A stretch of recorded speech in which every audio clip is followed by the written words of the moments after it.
You're listening to Sim Games TO Radio, where we build, demolish, and then rebuild our cities. Because who doesn't love playing God with a side of urban chaos? Join us as we navigate the fine art of turning pristine landscapes into sprawling industrial wastelands, while simultaneously wondering why our citizens are complaining about a little thing called pollution. After all, it's just a little smog. Think of it as a charming city fog. And remember, folks, if your traffic jams aren't long enough to be a tourist attraction, are you even playing cities? Skylines? Buckle up, because it's going to be a bumpy ride filled with questionable decisions and a dash of sarcasm. Good morning, afternoon, or evening, lovely listeners. Welcome to another episode of City Savvy, where we navigate the thrilling world of cities, Skylines 2. I'm your host, Ted, and today we're tackling a pressing issue that's got every city planner on the verge of a nervous breakdown. The infamous not enough workers crisis. Now, if you're anything like me, you've probably zoomed in on your city, only to find that your factories and businesses are standing there, crying for help like a sad puppy in a rainstorm, and there's just a single sim named Bob looking around cluelessly, wondering if he's missed the job fair. If only I could upload Bob's resume to the local university. So let's dive deep into this catastrophe that has left many cities reeling. Why, oh why, are there not enough workers in our beautiful digital metropolises? Let's break down the reasons and, of course, offer some solutions that might help rescue your struggling city from the brink of collapse. Reason 1, population size and growth. First off, let's talk numbers, population numbers. It might sound basic, but trust me, the size of your population plays a massive role in worker availability. If you've built a sprawling city with luxurious high-rises and fancy parks, but your population is smaller than a squirrel's brain, you're going to have a worker shortage. Sound effect, squirrel chattering. Max. Now I get it! You're trying to create a utopia. But here's the kicker. If you're not bringing in enough residents, you can forget about filling those jobs. So how do we fix this? Solution. First, let's get more people into your city. You could ramp up residential zoning and increase your housing density. Put up some high-rise apartments and throw in a few low-income units. Make it look inviting. You want them to feel like they're moving into the penthouse suite of a 5-star hotel, not a cardboard box on the side of the road. And don't forget to set up a marketing campaign. Seriously, make a billboard that says, "Moving to Sim City?" Get a free cow on arrival because, let's face it, nothing sells like free livestock. Reason 2, education levels. Next up is education. We all know education is important, but did you know that too many uneducated Sims can actually cause a labor shortage? If your city is filled with Sims who can barely spell job, they're not going to be filling those high-tech positions anytime soon. Let's talk about that educational infrastructure. If you're missing schools, universities, or vocational training centers, you're essentially handing out diplomas in procrastination and sitting on the couch. Invest in education. Build some schools, universities, and libraries. Offer scholarships for higher education. Everyone loves a good deal. Maybe even sponsor a few Sim of the Month awards to motivate them. Because who doesn't want a shiny trophy for being the biggest nerd in town? And while we're at it, don't forget to offer some adult education classes. Let's teach them skills like how to wake up before noon and interview skills 101, don't wear pajamas. Reason 3, commute time and transportation. Now let's hit on a big one, commute times. If your Sims are spending more time stuck in traffic than they do actually working, they're going to quit their jobs faster than a Sim can say. I hate Mondays, Max. So, let's break this down. Are your roads congested? Is public transport a disaster zone? Are your Sims forced to hitchhike to work? All of these factors could be contributing to your worker shortage. Solution. It's time to improve your transportation network. Invest in public transit options like buses, trams, and even metro systems. Consider a bike-sharing program. You might just find that your Sims would rather pedal to work than deal with traffic. Bonus, they'll get fit, and you can advertise your city as a healthy living destination. And if all else fails, build a few walking paths. It's amazing how a little fresh air and exercise can boost morale. Who wouldn't want to stroll through the park to their office humming their favorite tune instead of being stuck in gridlock for an hour? Reason 4, lack of desirable jobs. Next, let's talk about the job market itself. If you've got a plethora of low-paying, low-skilled jobs but not enough high-skilled positions, your well-educated Sims will leave your city faster than a kid on Halloween when the candy runs out. Max, we need to find a balance. It's crucial to create a diverse job market that caters to all education levels. Solution: invest in high-tech industries. Build research labs, IT companies, and universities that will draw in educated workers.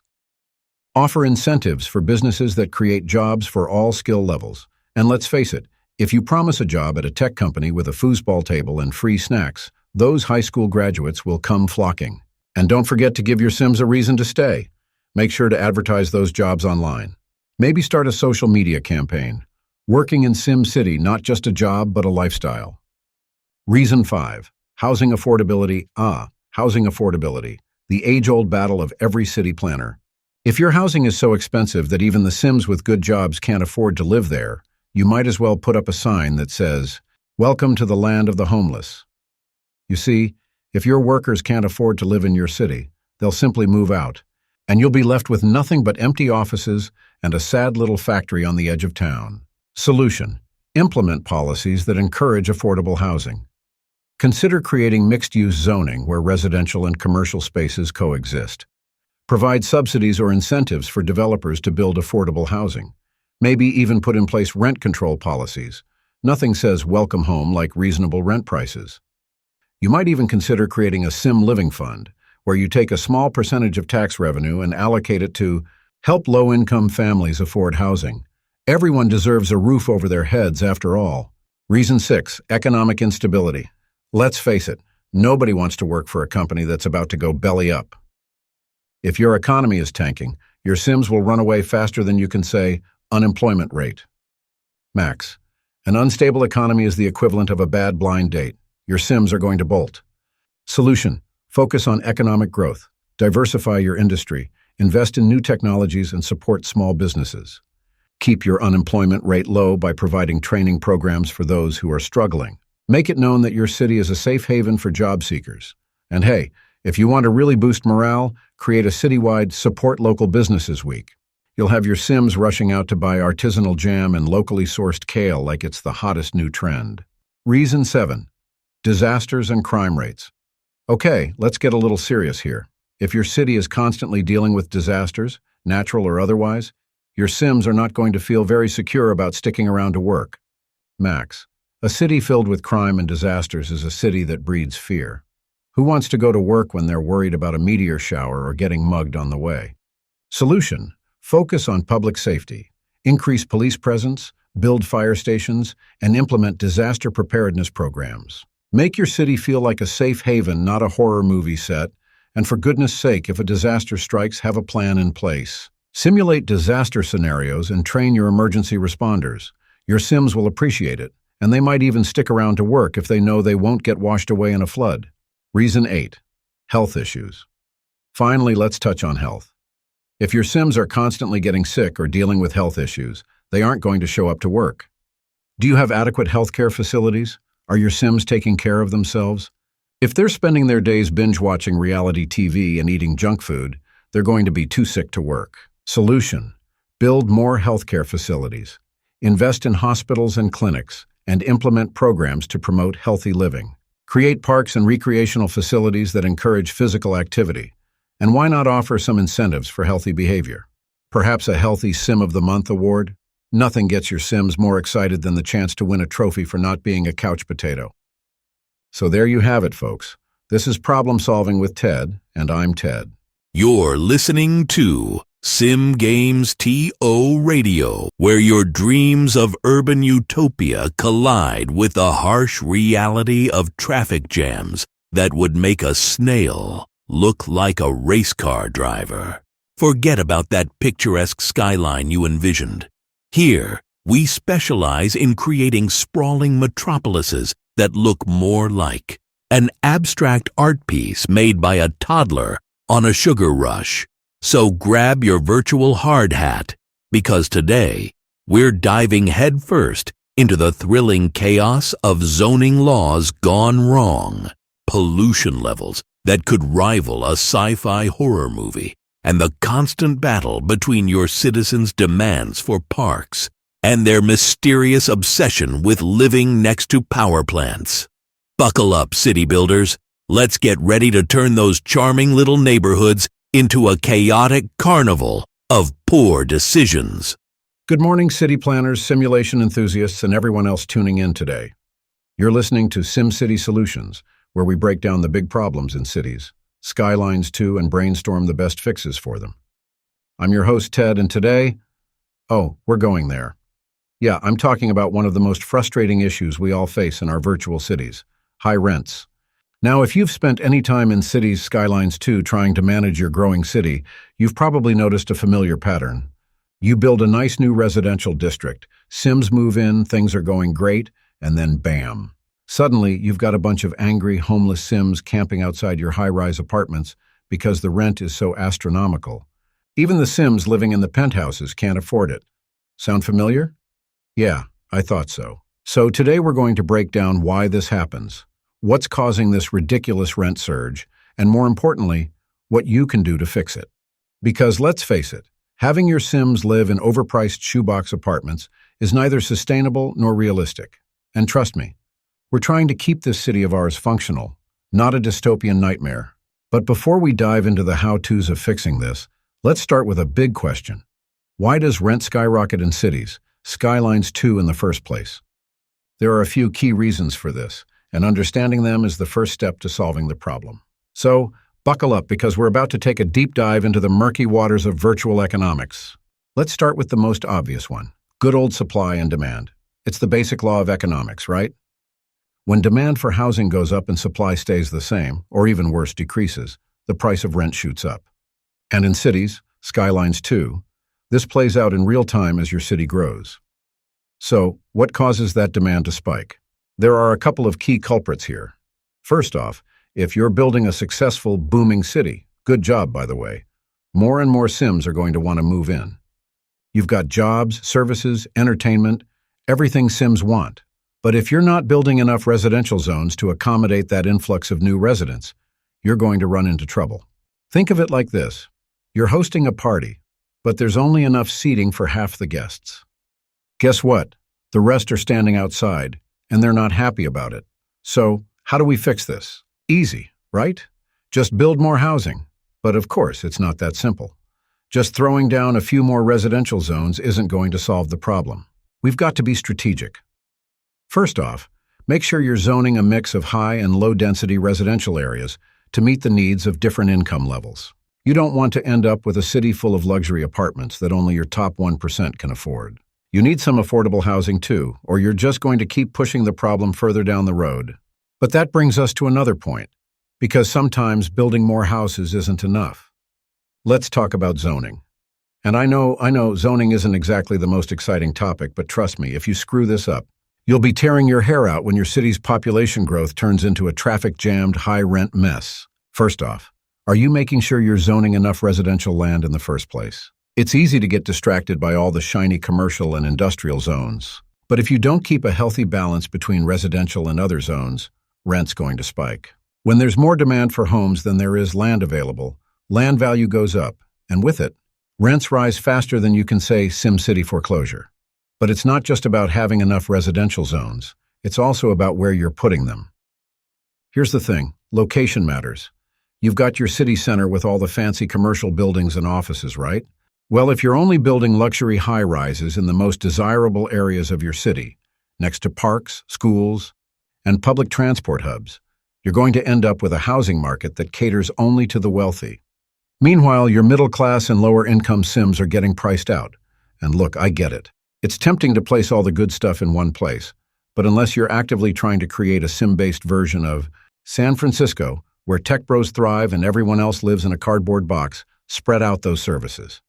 Distribute your parks, schools, and amenities more evenly across your city to keep land values balanced. That way, you won't end up with one ultra-rich area surrounded by underdeveloped neighborhoods with skyrocketing rents. Also, let's not forget about mixed-use zoning.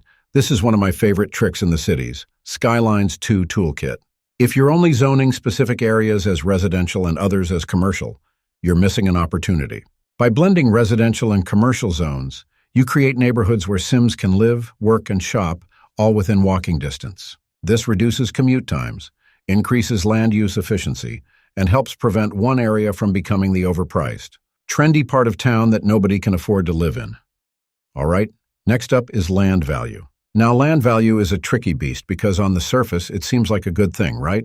Higher land value means your city is more desirable, services are good, crime is low, and everybody's happy. But that also means higher property costs, which leads to, you guessed it, higher rent.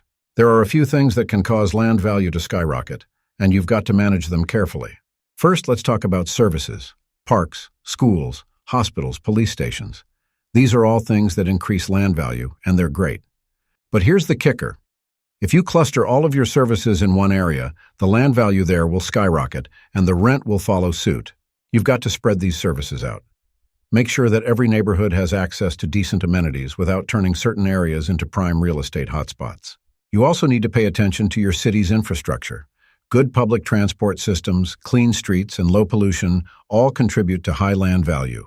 And again, that's not inherently a bad thing, but if you're focusing all of your improvements on one area of the city, it's going to lead to a massive rent gap between neighborhoods. One thing I love to do is create buffer zones between high-value areas and lower-value ones. These can be parks, greenbelts, or even low-density residential areas. This helps to smooth out the land value curve and prevent rents from spiking too quickly in one part of the city. Now, this might sound counterintuitive, but hear me out. Overbuilding can actually make your rent problem worse. Yep, sometimes building more homes doesn't lower rent. It just increases demand for more luxury homes. How does this happen? Well, it's all about the type of buildings you're constructing. If you're constantly zoning high-density, high-cost apartments, you're going to attract wealthier Sims who can afford to pay more. This in turn raises land value in the area, which drives up rent for everyone. It's like a vicious cycle of gentrification, but in fast-forward mode. The solution here is balance. You need to make sure you're not just building high-density housing for the rich, but also providing options for lower-income Sims. Low-density, affordable housing is crucial to keeping rent prices in check. You can also use policies like rent control and subsidized housing to keep things from spiraling out of control. And speaking of policies, let's talk about policies because this is one of the most underutilized features in cities, Skylines 2. There are a bunch of policies that can help you manage rent and housing affordability, but you've got to use them wisely. First off, if you're facing a rent crisis, consider implementing a rent control policy. This caps the amount that rents can increase in a given time period, helping to keep housing affordable for lower-income Sims. But be careful. Rent control can have some unintended side effects, like discouraging new construction or making it harder to attract wealthy Sims to your city. So make sure you're balancing this with other measures, like building more affordable housing or providing subsidies for low-income residents. You can also use taxation policies to influence the housing market. For example, you can lower taxes on low-density residential zones to encourage developers to build more affordable homes, or raise taxes on luxury apartments to discourage overdevelopment of high-cost housing. Similarly, you can use land value taxation to encourage more efficient use of land and prevent speculation from driving up property prices. Another policy to consider is subsidized housing. This provides government support for low-income Sims, making it easier for them to afford rent in high-cost areas. This is a great way to keep rents in check without stifling development or hurting your city's economy. Finally, don't forget about public transport. Good public transport can help reduce rent pressure in central areas by making it easier for Sims to live further away from their workplaces. If Sims can easily commute from affordable suburbs to high-value downtown areas, they won't need to pay exorbitant rents just to live close to work. Inflation. Everyone's least favorite word. Just like in the real world, inflation can sneak up on you in cities' skylines too. When your city's economy is booming, wages go up, businesses expand, and everyone seems happy, right? But then comes the dark side. As wages rise, so do prices, including rent. If you're not careful, your Sims' standard of living can start to erode as rent eats up more and more of their income. You might think you're doing a great job running a prosperous city, but if you're not managing inflation, your Sims will feel the squeeze. How do you deal with this? Well, you can't stop economic growth and you don't want to, but you can put policies in place to keep inflation in check. Keep an eye on your city's budget, manage your tax rates carefully, and make sure you're investing in services and infrastructure that improve your Sims' quality of life without pushing up living costs too quickly. You're listening to Problem Solving with Ted, and I'm Ted. You're listening to Sim Games TO Radio, where we turn your wildest urban planning dreams into pixelated disasters.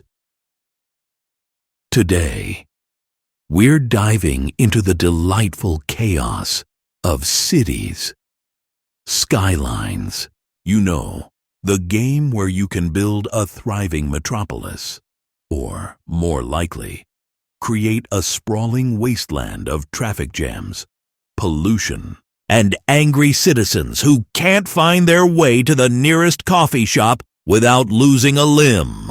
Forget about managing resources.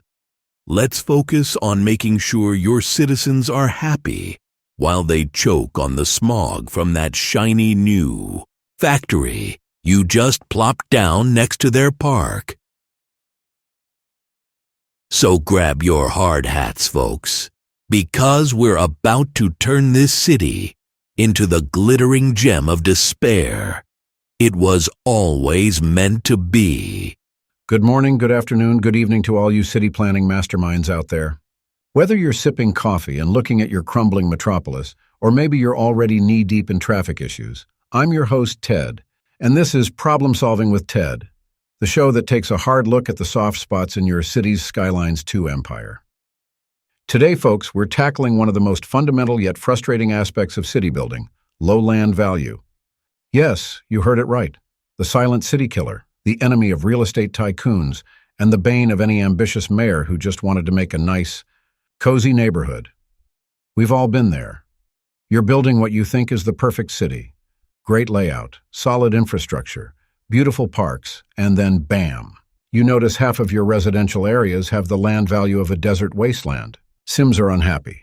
Buildings look run down, and your city's about as valuable as a used napkin. So what gives? Why is land value such a headache? Why do some of your beautifully laid out zones turn into ghettos faster than you can say tax cuts? And more importantly, how do we fix it?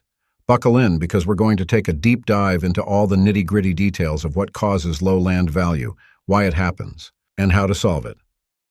So grab your city building hat, maybe a cup of coffee, or a strong drink if things are really going south, and let's fix that land value problem once and for all.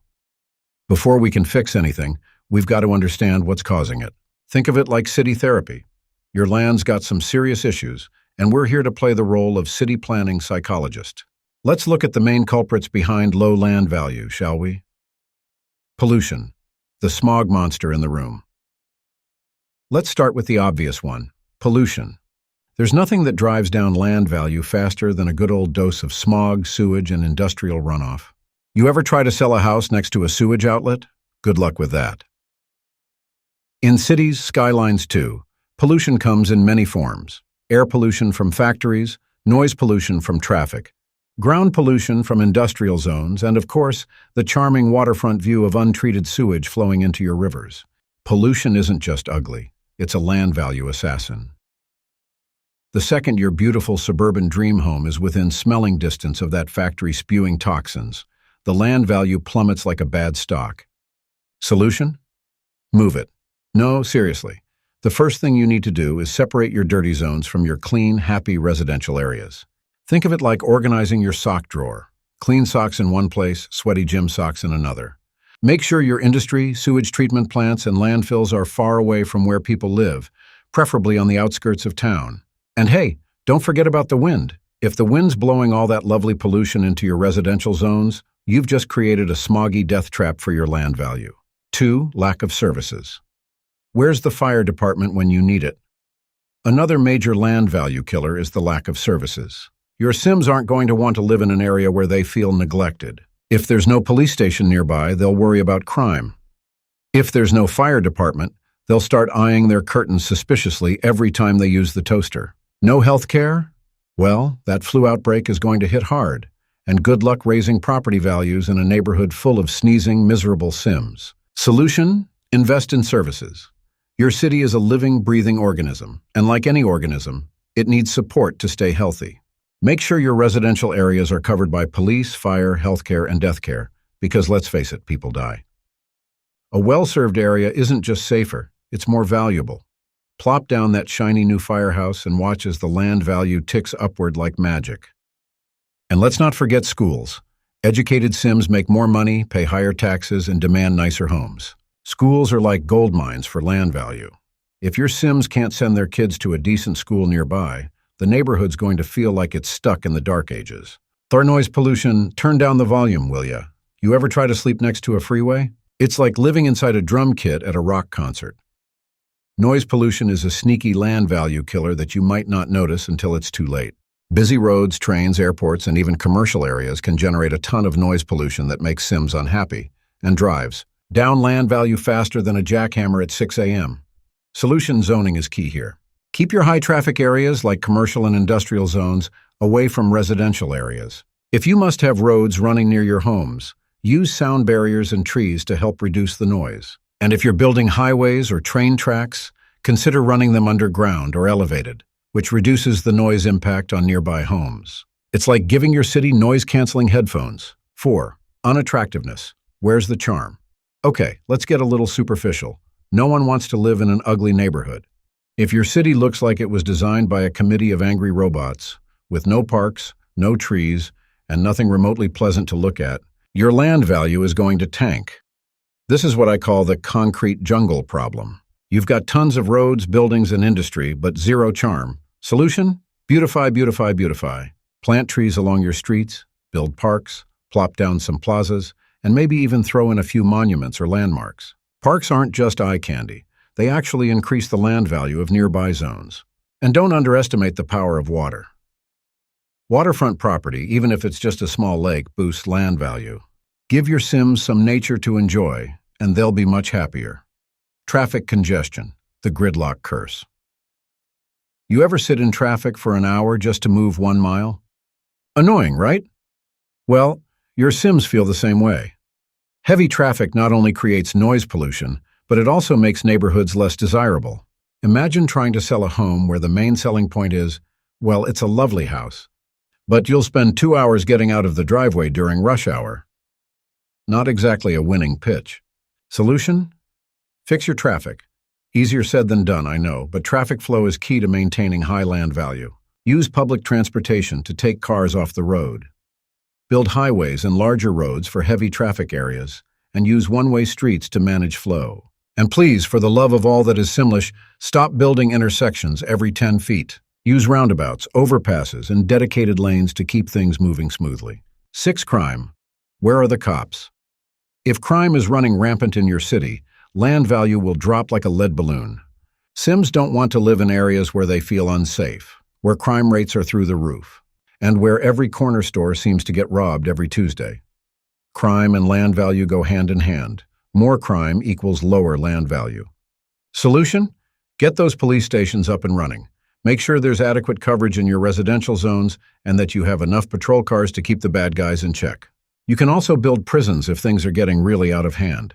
And don't forget to upgrade your stations as your city grows. A small neighborhood police station isn't going to cut it in a booming metropolis. 7. Natural disasters. Mother Nature is not your friend. Natural disasters can have a long-lasting effect on land value, and not in a good way. Whether it's a flood, tornado, earthquake, or even a meteor strike, disasters leave a trail of destruction that can decimate property values. Sims don't want to live in a place that could be leveled by Mother Nature at any moment. Solution? Prevention and recovery are key. Build disaster response units and shelters to help mitigate the damage when disaster strikes. Use landscaping tools to create flood defenses like levees and canals, and don't build too close to the coastlines or on fault lines if you can help it.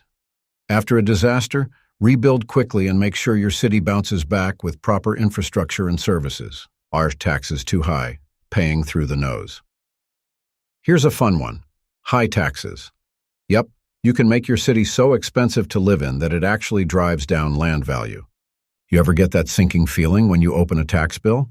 Well, so do your Sims. If you've got your residential taxes cranked up to 11, Sims are going to start moving out, leaving behind empty buildings and, you guessed it, lower land value. Solution? Find that sweet spot. Balance your tax rates so that you're bringing in enough income to run your city, but not so much that your Sims feel like they're being bled dry. Lowering taxes in residential areas, even temporarily, can boost land value and attract more Sims to move in, giving your economy a nice little boost in the process. Lack of entertainment, bored Sims, sad land. Who wants to live in a neighborhood where the most exciting thing to do is watch grass grow? If your city is lacking entertainment options like parks, sports facilities, and commercial hubs, Sims will get bored, and bored Sims are not going to pay top dollar for property. Solution? Build entertainment hubs. Give your Sims something to do.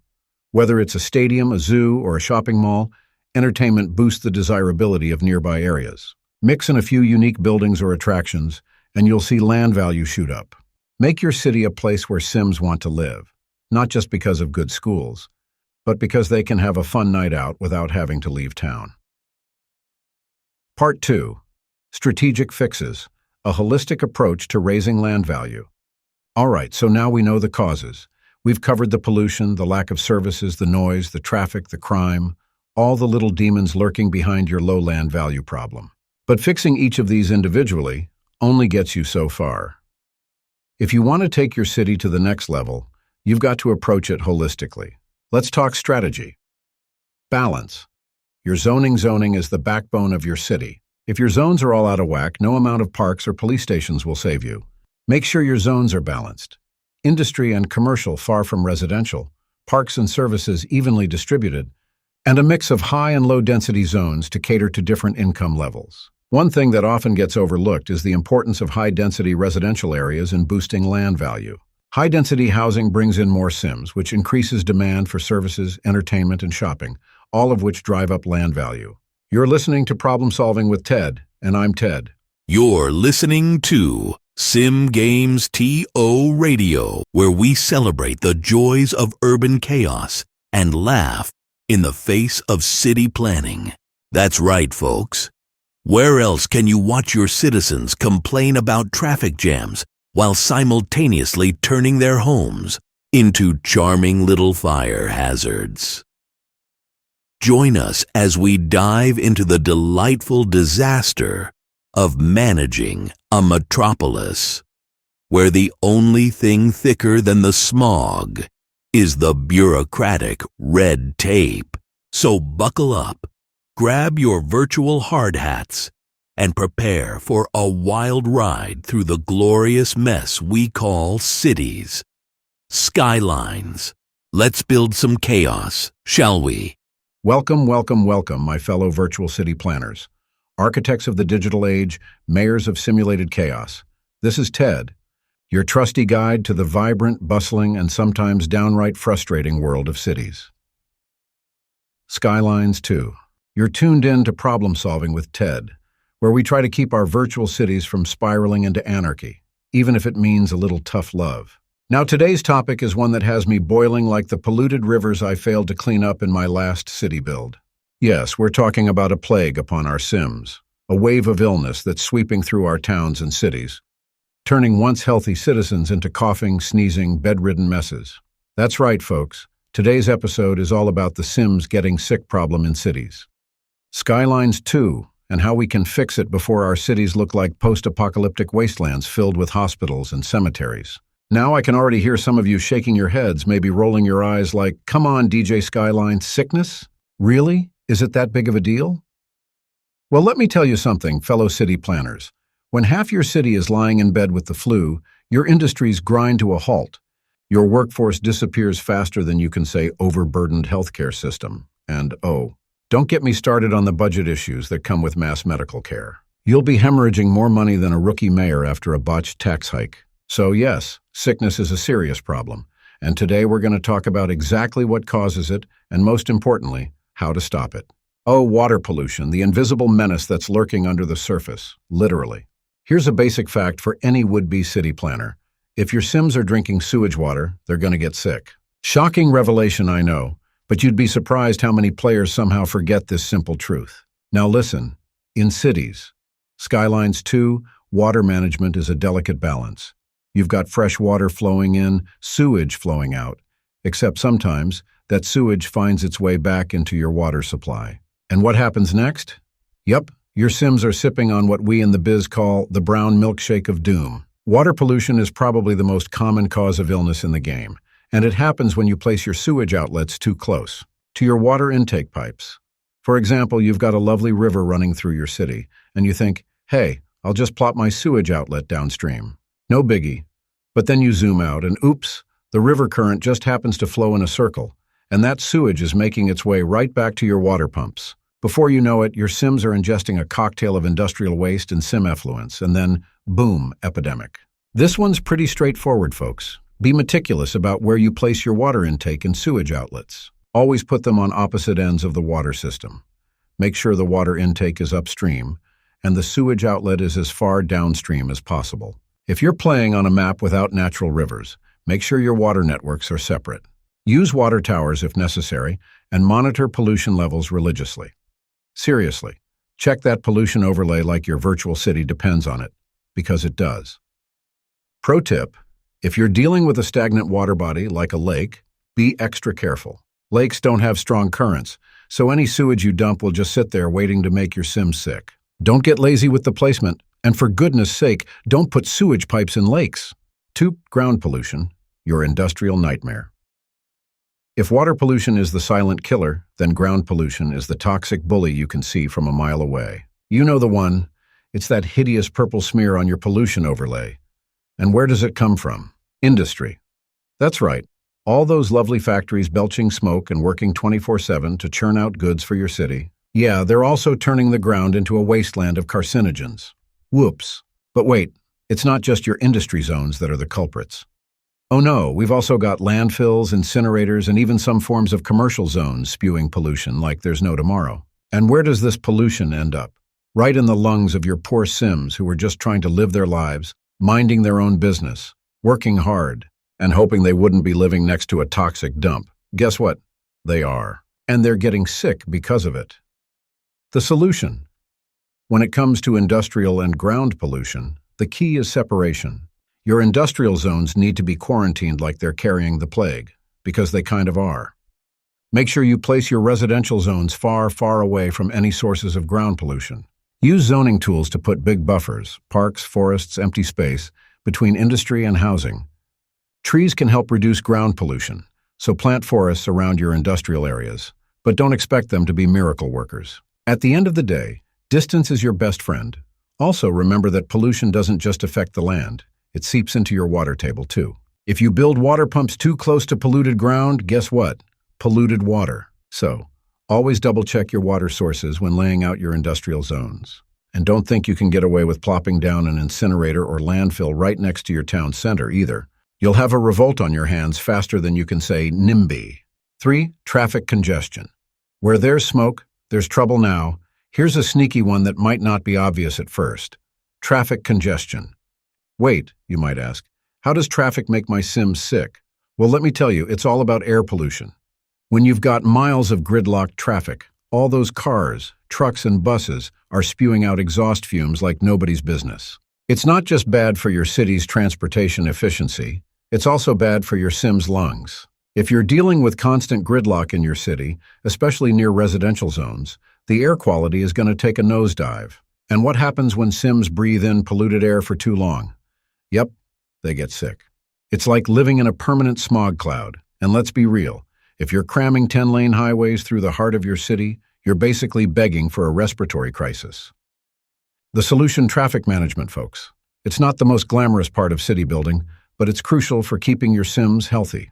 Here's the deal. Keep your heavy traffic, trucks, industrial vehicles, delivery vans, out of residential areas. Use dedicated roads and highways that bypass neighborhoods. Consider implementing a policy for heavy vehicle bans in certain districts, especially around residential zones. You also need to improve public transportation. The fewer cars on the road, the less air pollution you'll have. Build metro systems, bus lanes, bike paths, anything to keep your Sims off the roads and reduce congestion. And hey, while you're at it, encourage green energy.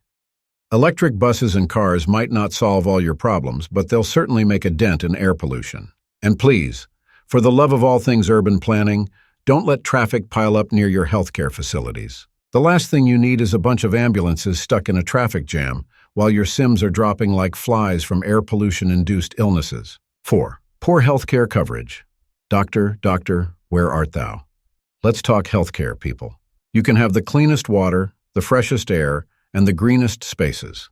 But if your healthcare system is garbage, your Sims are still going to suffer. I know, hospitals are expensive. But you can't skimp on this, folks. If your Sims can't get medical treatment when they're sick, guess what? They're not going to get better, and soon you'll have a city full of disease-ridden Sims, all thanks to your penny-pinching ways. The problem often comes down to two things: not enough healthcare facilities, or healthcare facilities that are too far away from where people live and work. You can't just slap one hospital down in the middle of your city and call it a day. Your Sims aren't going to walk 10 miles through traffic to get to a doctor, especially if they're already sick. You need a good distribution of clinics, hospitals, and even elder care facilities to make sure everyone is covered. First off, build multiple healthcare facilities. Don't rely on one big hospital to cover your whole city. Instead, build clinics in each neighborhood to provide local care. Clinics are cheaper than hospitals and can help with everyday illnesses before they turn into bigger problems. Of course, you'll still need a few hospitals for more serious cases, but spread them out across your city so no district is left out. You should also make sure your healthcare facilities are easily accessible. That means good road connections and, here's a big one, dedicated emergency vehicle routes. Nothing's worse than watching your ambulance stuck in gridlock while your Sim's health bars tick down to zero. Finally, make sure you're keeping up with the demands of your city as it grows. It's easy to get complacent when things are going well, but as your population increases, so does the need for more healthcare infrastructure. Keep an eye on your healthcare availability stats and don't wait for a full-blown epidemic to start building that new hospital. 5. Noise pollution. The hidden menace. Noise pollution. The kind of pollution that sneaks up on you, subtly chipping away at your Sim's health while you're too busy worrying about ground pollution or traffic jams. But make no mistake, noise pollution is a serious issue, and if you're not careful, it can lead to widespread illness just as quickly as any other problem. Noise pollution comes from a few key sources: traffic, especially near major roads, commercial zones that operate late into the night, and even some industrial areas. When your Sims are exposed to constant noise, whether it's honking cars, construction, or loud businesses, they're going to start losing sleep. And what happens when Sims lose sleep? You guessed it, they get sick. The solution: combat noise pollution by carefully planning where you put your noisy infrastructure. Highways and major roads should be kept away from residential zones. Use trees, parks, and other noise-blocking structures as buffers between noisy areas and quiet neighborhoods. Consider using policies to reduce noise in certain districts, like banning loud commercial activity at night. You should also spread out your noisy facilities. Don't clump all your traffic-heavy roads, industries, and late-night businesses together in one area. It'll create a noise pollution hotspot. Instead, spread them out and try to mix in quiet, peaceful zones to give your Sims a break from the constant noise. Now, let's get into the real nitty-gritty: dirty industry. We've already touched on how industry contributes to ground pollution, but it's also a major source of air pollution. And guess what? Air pollution is just as bad for your Sim's health as any other kind of pollution. If your city is full of old, dirty industries, belching smoke into the air 24/7, you're going to have sick Sims on your hands, no question about it. The first step is to start phasing out dirty industry as soon as you can afford it. Replace it with cleaner, more advanced industries. Invest in high-tech zones that produce less pollution, or better yet, green energy sectors that contribute zero pollution. You're listening to Problem Solving with Ted, and I'm Ted. You're listening to Sim Games TO Radio, where building a perfect city is just a few mouse clicks away, right before your citizens start complaining about everything. I mean, who needs clean air or working public transportation when you can fill your city with power plants and watch the smog roll in like a cozy blanket of despair? So grab your virtual hard hats, folks, because today we're diving into the glorious chaos of trying to keep a million pixelated residents happy while simultaneously creating the world's largest landfill. Because let's be real, who doesn't love a good old-fashioned toxic waste theme park? Buckle up. It's going to be a bumpy ride through the land of traffic jams and unhappy citizens. Good morning, city builders, city breakers, and all the glorious mayors out there who keep the cogs of progress turning, or at least trying to. You're tuned in to Problem Solving with Ted, your number one stop for all things cities, Skylines 2. I'm your host, Ted, here to bulldoze through the complexities of city management so we can all sleep better at night, or at least stop waking up to that notification about not enough resources. Yes, that's right, folks. Today's hot topic is one that has plagued many a city planner: the dreaded high resource cost problem. Whether you're trying to keep your industries afloat, struggling to power your sprawling metropolis, or just wondering why it costs a fortune to lay down a new block of roads, I've got the answers for you. But buckle up, because this isn't a simple, oh, just build more wind turbines and call it a day situation.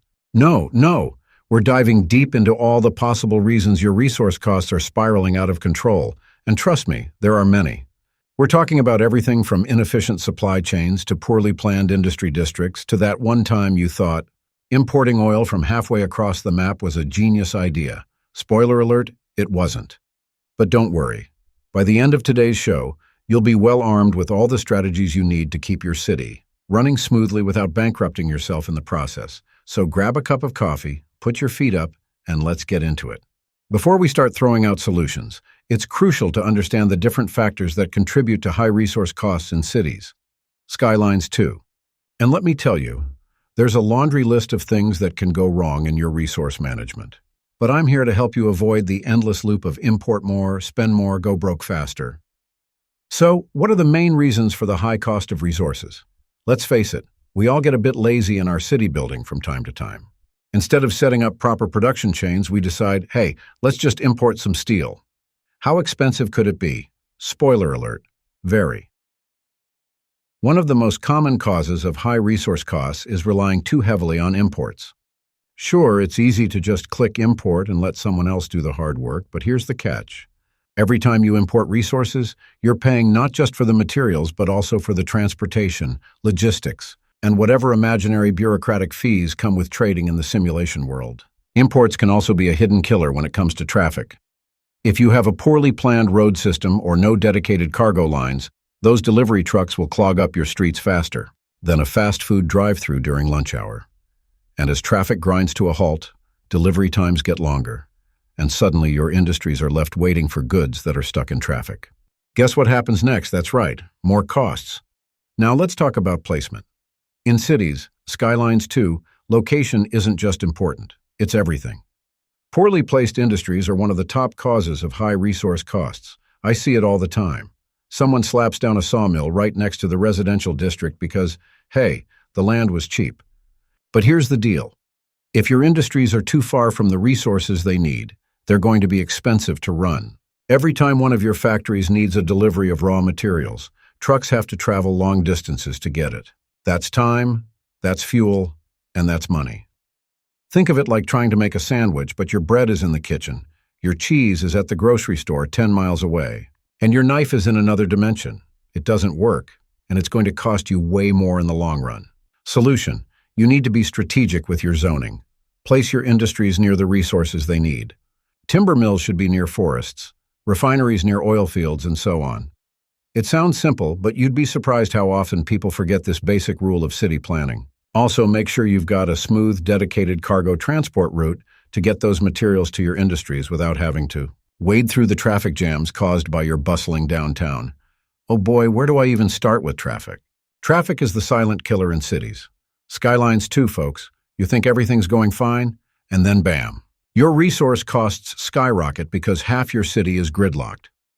Now, I'm not saying your city will look like LA at rush hour, but if your delivery trucks are stuck in traffic, then your businesses are waiting for materials, and waiting means inefficiency.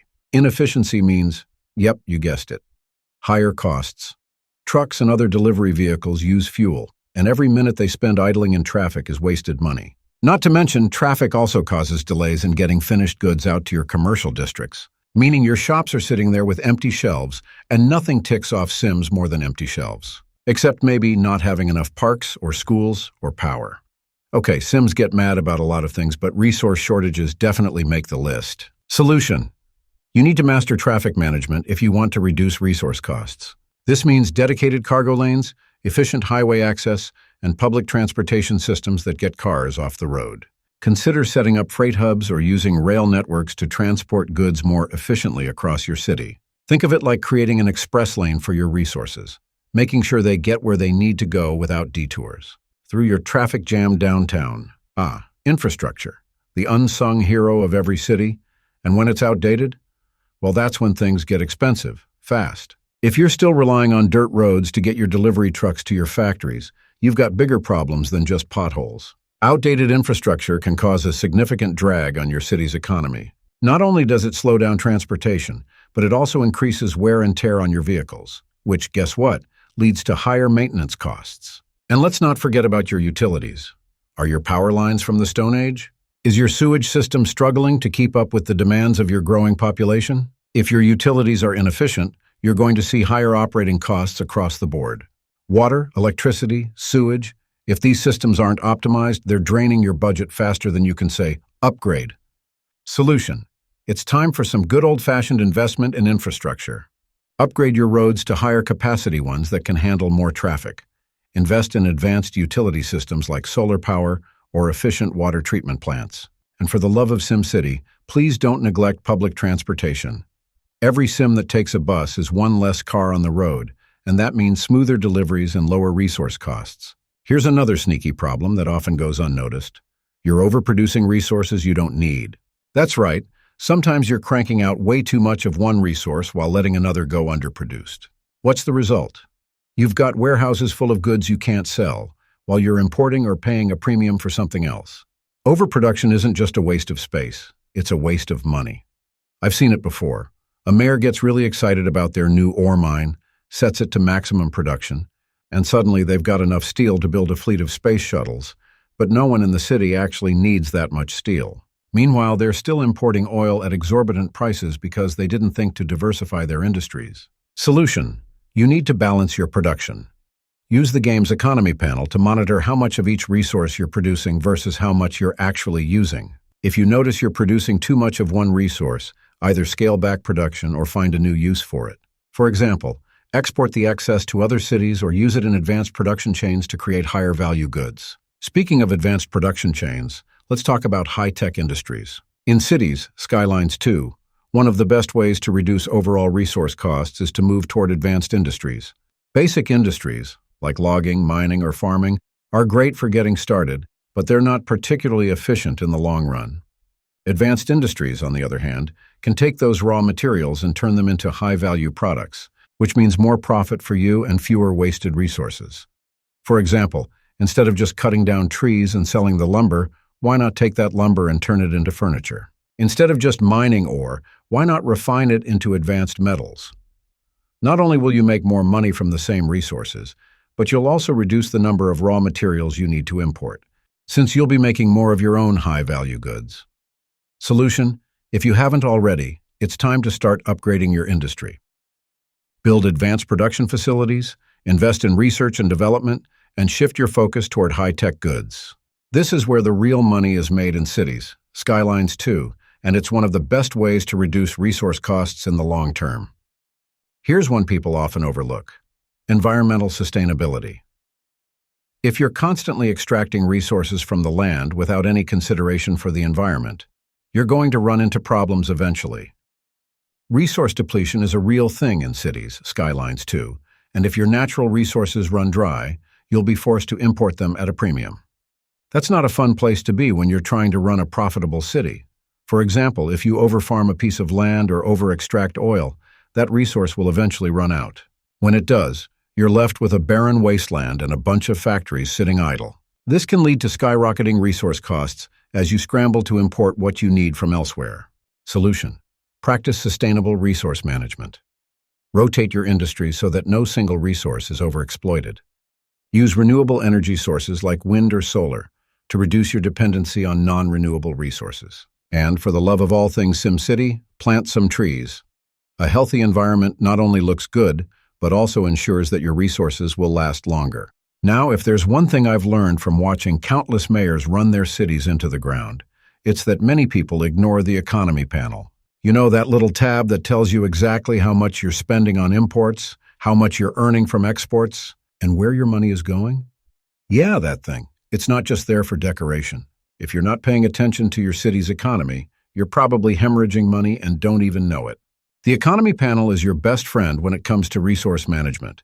It tells you where your bottlenecks are, which industries are profitable, and which ones are just wasting space. If you've got a high resource cost problem, the first place you should look is the economy panel. Solution: use the economy panel regularly to monitor your city's resource flows. Are you importing too much?